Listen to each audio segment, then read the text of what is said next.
In this video, we will solve a gasoline blending problem. A refinery produces 3 types of gasoline by mixing 4 base products. We want to decide how much of each base product to use in each gasoline, and how much gasoline to make, to maximize profit while respecting availability and blending rules. The refinery can mix 4 raw materials into 3 gasoline types, A, B, and C. Each raw material has a limited availability and a cost. Also, each gasoline has a selling price per liter, but each gasoline has technical constraints. Each product must be included between certain minimum and maximum percentages. As input data, as we can see here, each product has limited liters and a unit cost.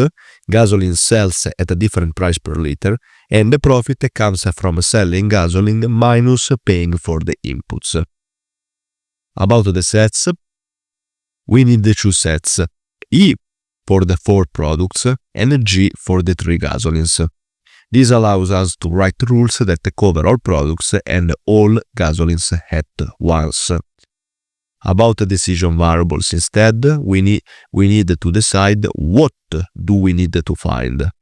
How many liters of each product go into each gasoline, X.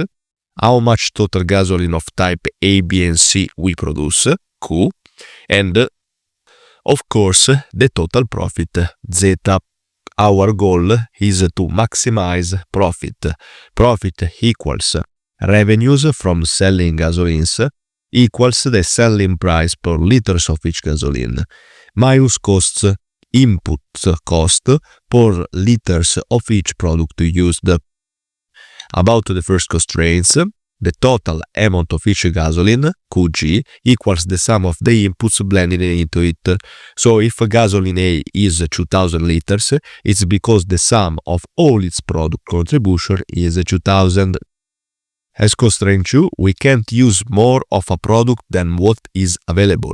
For example, product 1 has at most 3000 liters to distribute among all gasolines. Blending percentage, this is the tricky part because each gasoline must respect the percentage limits of product. For example, in gasoline A, product 1 equals to 0 to 30%, product 2 to 40, 100%, product 3 0 to 50%, and product 4 to 0 to 100%.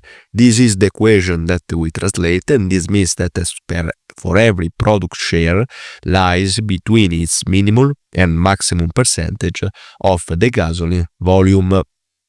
These are the sets of the equation, following the same logic that we have already applied. Sets, then we have the data with the parameters for availability, the revenue, also the matrix table with the fractions minimum and maximum for every product A, B, and C. Then we have the variables decisions, and then in the end the equations, so the objective, the balance, the availability constraints, the fractional at low point, the fractional up. Here the fractional low and the fractional up are divided because we want to underline the fact that the percentage share must be lower in certain cases and upper for others. And in the end, we solve the model using these writings. So we solve gasoline using LP because we don't have a binary, we don't have integer, we have only continuous variable, maximizing zeta. We then display x.L, q.L, and z.L because we want to find how many liters of each gasoline we produce, how much each product contributes to each gasoline, and the maximum profit. So we need to always check that all demands are respected and no availability is exceeded. Thank you for watching. See you in the next video.